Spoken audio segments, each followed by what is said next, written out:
Baik, bismillahirrahmanirrahim. Assalamualaikum warahmatullahi wabarakatuh.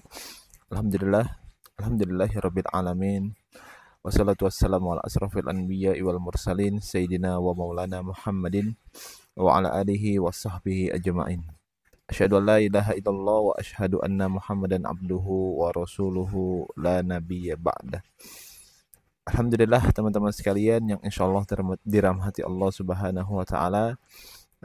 Balik lagi di channel saya dan seperti biasa saya akan melanjutkan video dari yang kemarin gitu ya, yaitu tentang hashtag fitrah gitu ya. Insya Allah video ini akan terus berlanjut teman-teman sekalian. Mohon dukungannya, mohon doanya agar semoga Allah mudahkan lisan saya untuk menyampaikan kebaikan-kebaikan untuk diri saya dan juga mudah-mudahan ada manfaatnya buat teman-teman juga gitu insya Allah.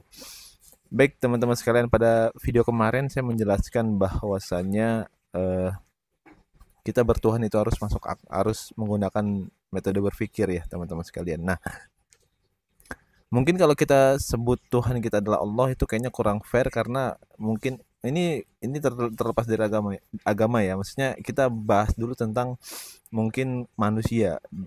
Bagaimana dia tercipta gitu. Apakah manusia itu tercipta hanya begitu saja gitu loh.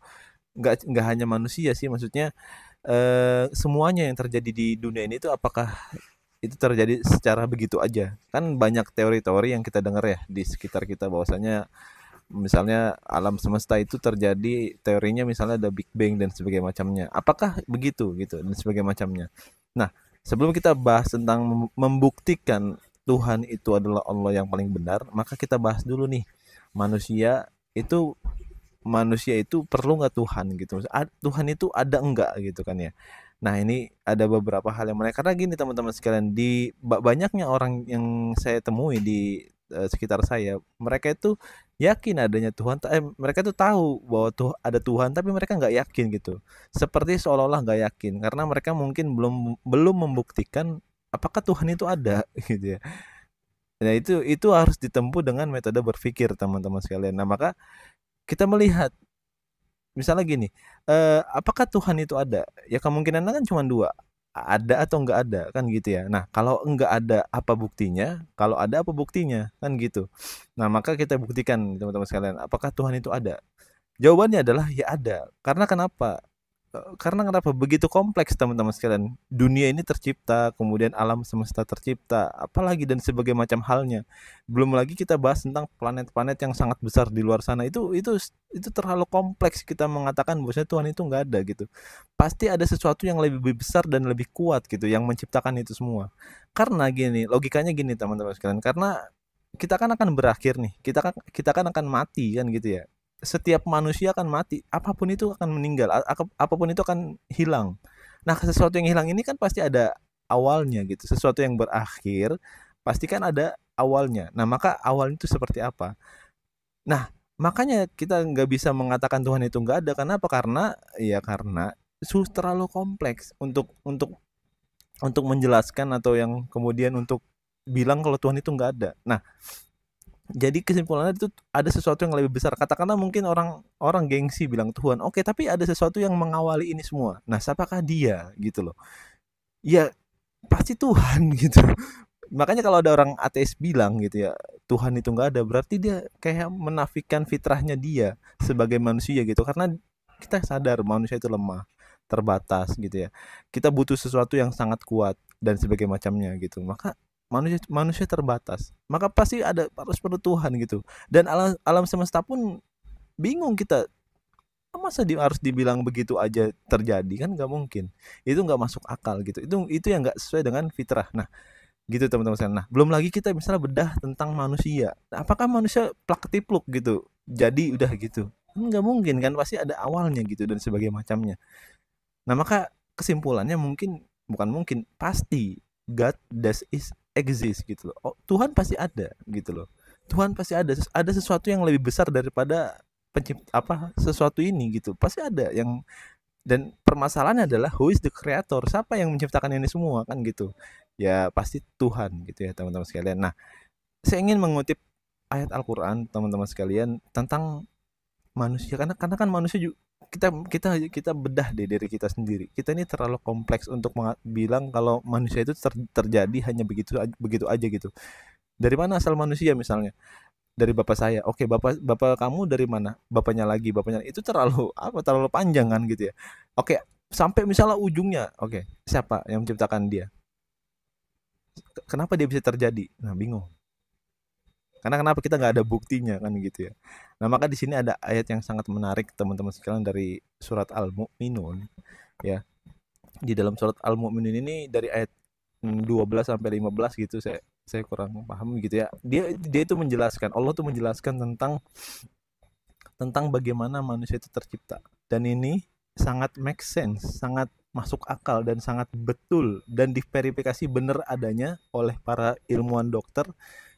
Beginilah manusia terjadi, beginilah manusia tercipta gitu, atau maksudnya lahir gitu ya dan sebagainya. Nah, dalam Al-Quran Allah bilang walaqad khalaqnal insana min sulalatin min tin, kata Allah.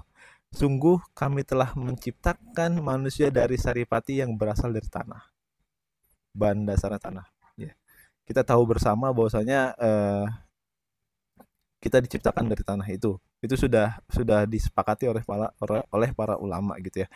Nah, kemudian Allah juga melanjutkan dalam ayatnya, summa ja'alna summa ja'alnahu nutfatan fi qararim makin, kata Allah. Kemudian kami menjadikannya air mani di dalam tempat yang kukuh, maksudnya di rahim gitu ya.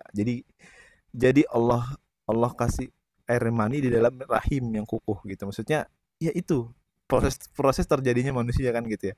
Kemudian juga Allah mengatakan summa khalaqanan nutfatan 'alaqatan fa khalaqanal 'alaqata mudghah fa khalaqanal mudghatan idzaman fakasawnal idzama lahma summa ansha'nahu khalqan akhar fatabarakallahu ahsanul khaliqin, kata Allah. Ini yang sangat luar biasa teman-teman sekalian ayatnya. Kemudian air mani itu kami jadikan sesuatu yang menggantung atau darah menjadi sebuah darah ya. Ini sangat make sense banget.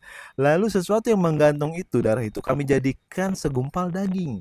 Wah, luar biasa. Segumpal daging itu lalu kami jadikan tulang belulang.